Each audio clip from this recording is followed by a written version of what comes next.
Take up is transitive and separable. There are a few different meanings. Can you guess from context? Match the meanings to the sentences.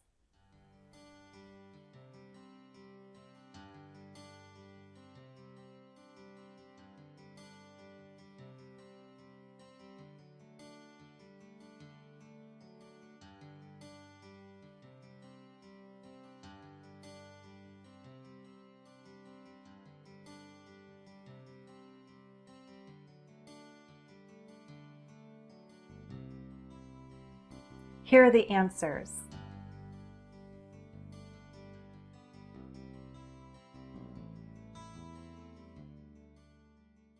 Take up can mean begin.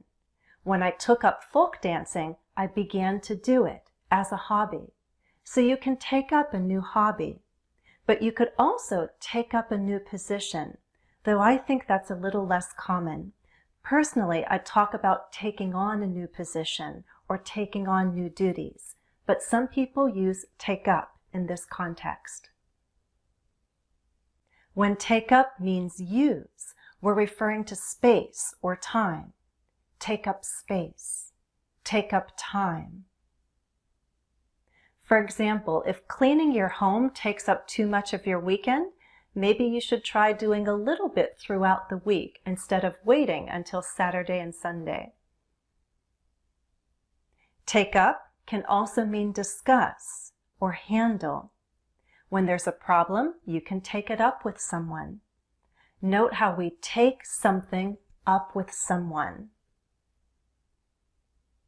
Often we use the phrase take the matter up with someone, meaning you discuss a certain matter with someone, or you deal with a certain matter. Answer these questions for practice. Name a hobby that you enjoy. When did you first take it up? Name something other than work that takes up a lot of your time. If you had a complaint about something in your town, who would you take it up with?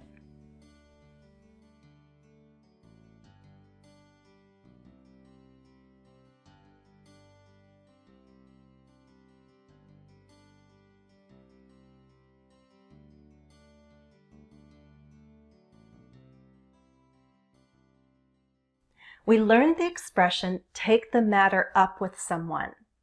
Don't confuse that with take someone up on something. If you take someone up on something, you accept their offer.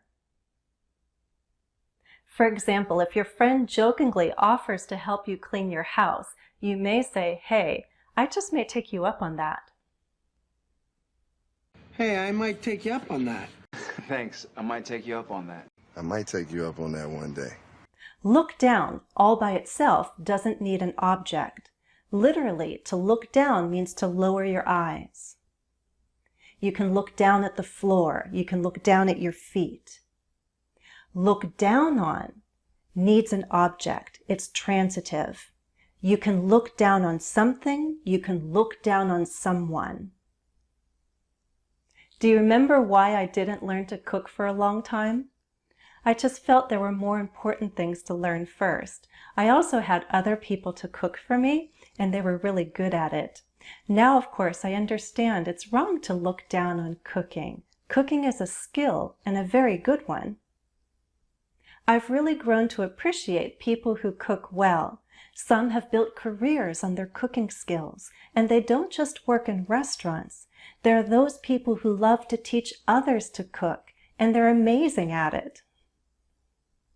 So what's another way to say look down on something?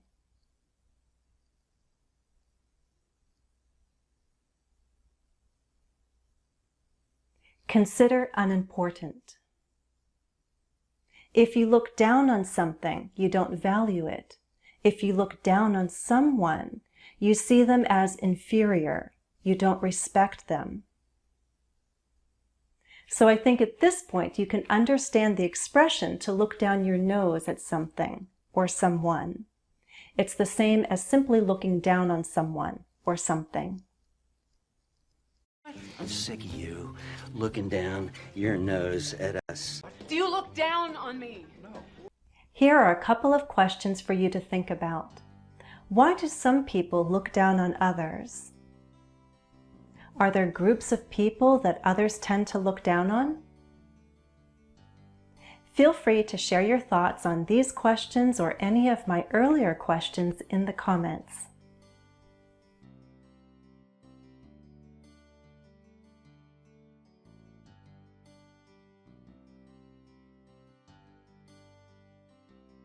We've studied 3 common phrasal verbs: turn around, take up, look down. Do you think you remember phrasal verbs from previous lessons?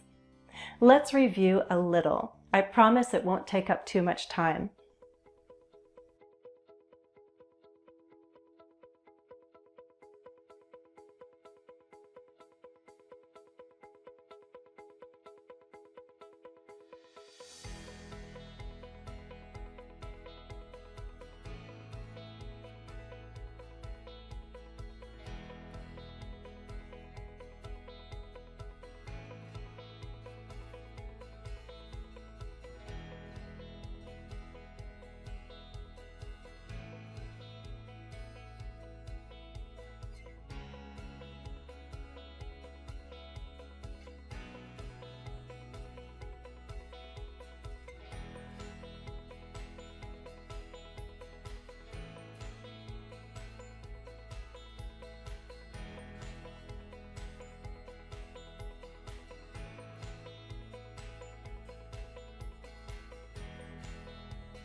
That's all for now. Remember to review as needed, and I'll see you soon for another lesson.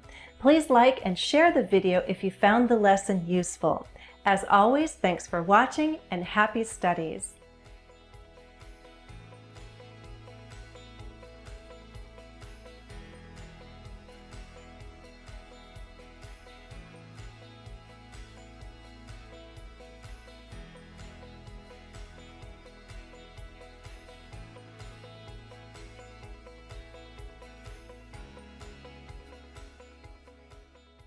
Everyone, visit me on Patreon. You can join to support my online work, get live lessons and bonus videos, and some of you may even want a monthly one-on-one video call.